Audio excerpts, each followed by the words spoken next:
Malcolm Roberts, good morning, mate. Good morning, Marcus. How are you? Well, thank you. What does Armistice Day or Remembrance Day, the 11th of the 11th, mean for you? It means we commemorate the fallen and also the contribution they made to our country and to protect our freedoms.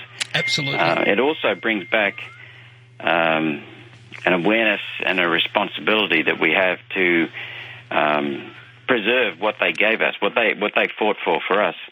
And also, it reminds me, I can still remember not long after I was sworn into the Senate, driving from the War Memorial in Canberra, and there's a long avenue, I think it's Commonwealth Avenue. Yes, I think it is, yeah. It's beautiful there. Yeah, it's and looking at Parliament House and the Capitol, and thinking, gee, I wonder if one day I'll have to make a decision about sending people overseas, and I didn't into conflict, armed conflict, and that's a weight on my shoulders. But then I was stunned to learn, as I took my position in the Senate, that we don't have any say. And I'm thinking of we don't even have a review of a decision like that. And I'm thinking of Alexander Downer, the foreign minister, when he retired from politics. He said on TV, he said that he can still remember John Howard coming back from 9/11 in America, marching into the cabinet and saying, "We're off to Iraq." I mean, you don't make decisions like that. These are serious decisions, and we shouldn't enter conflict just chasing someone else, following someone else rather into conflict, and not having an end game in mind. You know, I mean, this is so disrespectful to the people who have died in the past and who will die in the future. I mean, it's just irresponsible. Yep. All right. By the way, I've got somebody who wants to take you on, Malcolm. We'll get to that at the end of our conversation. I'll play some of the audio back. His name is Mark, and he's a regular listener. He's like me, a bit of a lefty. In fact, I think he's way more left. But anyway, I'll get to that in a moment. Let's go through a couple of issues here. I want to talk about rapid antigen testing, which you're in support of, but the Queensland Government, up there in your neck of the woods, if you're unvaccinated, forget it for 2022. Effectively, Anastasia Palaszczuk's announcement just the other day, it mirrors similar to what they're doing in Victoria, not here in New South Wales. The unvaxxed will be welcome in, just under a month. But certainly in Queensland, you always talk about a two-tiered society. It's pretty obvious that's where Anastasia Palaszczuk is headed. That's right. It's all about control, Marcus. But there was a very serious development yesterday in Victoria, and this is where Queensland's headed too. There was a raid on Dr. Mark Hobart's office clinic. He's a GP in Melbourne. And unidentified people just entered his clinic and wandered around. Can you imagine the arrogance of that? They then took files, patient files, which means that they broke the confidentiality, completely smashed the confidentiality between patient and doctor, which is a fundamental relationship that has been held sacrosanct for 3,000 years. So there's no confidentiality or privacy of your records with a doctor now. People can just wander in. He then had the temerity, Dr. Hobart, to ask for identification, and they reluctantly showed him identification. They did all this with no explanation who they were, no identification. Well, who was it? It was somebody to do with an authorised officer from the Department of Health. Now, I don't know whether that's state or federal, because I watched Mark Hobart on. Mark is a wonderful person, very direct. He has got a very, very positive reputation amongst his patients in Melbourne. But they took what they wanted, no reason given, and they just marched out of the joint, and he said, hang on a minute, and they said, we'll give you a list later. So they walked out of the doctor's surgery with confidential, private patient-doctor files.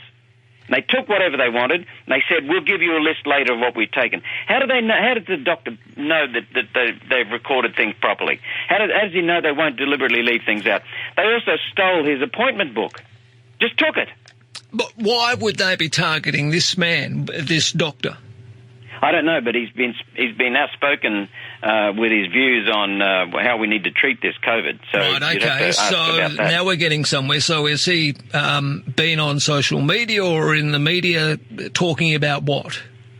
No, he's been. I don't think he's had much work on social media at all. Right. But he's been. He's been known to give his views on a certain medication, ivermectin, which is one of the World Health Organization's 100 essential, 100 essential medicines. The developers of it were given the Nobel Prize in medicine. I've used it. It's phenomenal stuff. No side effects, mild side effects on a very small proportion of people. 3.7 billion doses in over 60 years. And, I know that. This is rubbish. I know that some doctors have come in for criticism for writing a number of what they call, fake exemption certificates. He wasn't providing exemptions for people, was he? I don't know. Maybe that's got something to do. I don't know, Marcus. But the thing is that a doctor-patient relationship. If someone goes to the doctor, you go to the doctor. Your records are private, and you don't have people wandering in, no authorization, no identification, and just stealing stuff out of a doctor's surgery, and then saying we'll tell you what we've taken after we've had a look at it. All right. This is wrong. This is happening in our country. Well, I'll follow up on that. I mean, we don't, as you know, mate, have absconded and done the wrong thing and putting the rest of the community at risk by not quarantining. You're doing the right thing. Anyway, I understand the point. And look, it's not the police's fault. They're acting on, obviously, the authority of the government. I had another very interesting phone call from a female as well, which turned into a Zoom conference. Right. It was Parliament's respect and safety workshop on safety and respect in the workplace, something like that, right? Mm. Because of what's happened in politics in this country and certain parties, there've been abuses of people, even allegations of rape in Parliament House, this kind of stuff. Yeah, we know. So I said, okay, I'll sign up for training, and I think all MPs are supposed to do it. Of course. And so I started the training. Lovely lady on the other side on the other end of the Zoom call, and she was just talking about the introduction of this training, and I said, look, and it just came to me. I didn't have it planned. It just came to me on the spot. I said, look, you're talking. With due respect to you, you're giving a training, and we're about to embark on this training. Yeah. You're giving this training on treating people with respect in the workplace, and the federal government is coercing people to get something in their bodies that they don't want in there.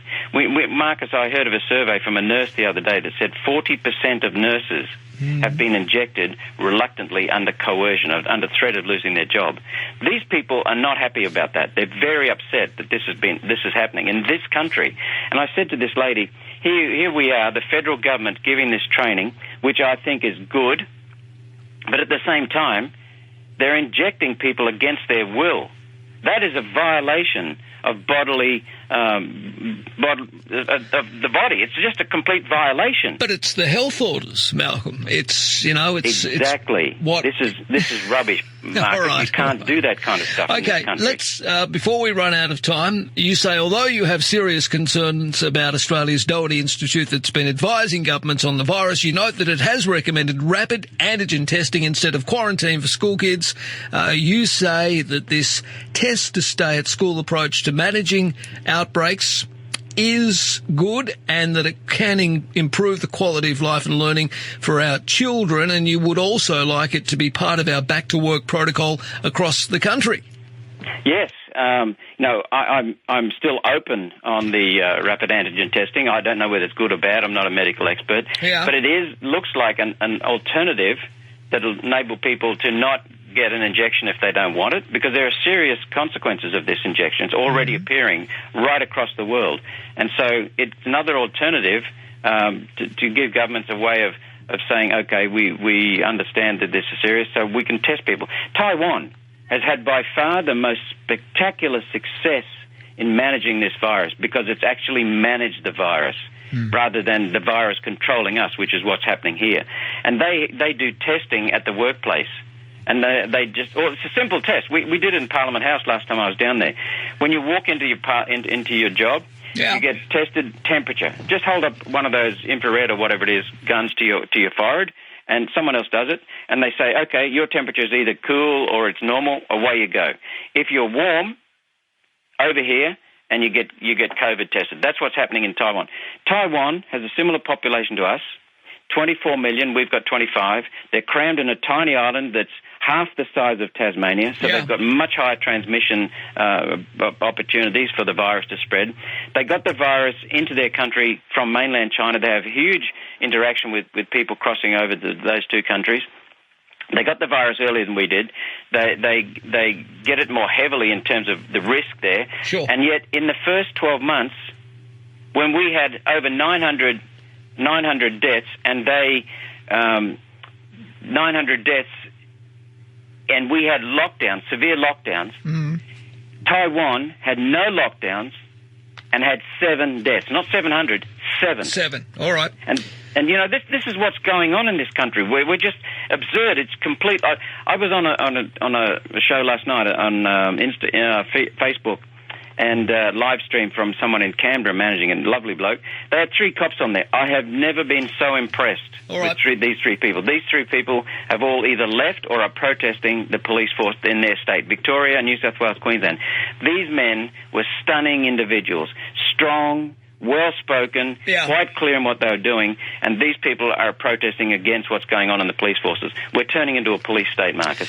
Before I let you go, have a listen to this. This is one of my regulars, Mark. I wonder if you worked out that trees make oxygen and that they absorb carbon dioxide and put it back into the soil. Duh! Are you telling me that you'll, on this program, will debate Malcolm Roberts? Yep. All right. On air. I've got on air. Beautiful. All right, Malcolm. Mark wants to take you on this time next week. Both of you on the phone. Happy. Happy too?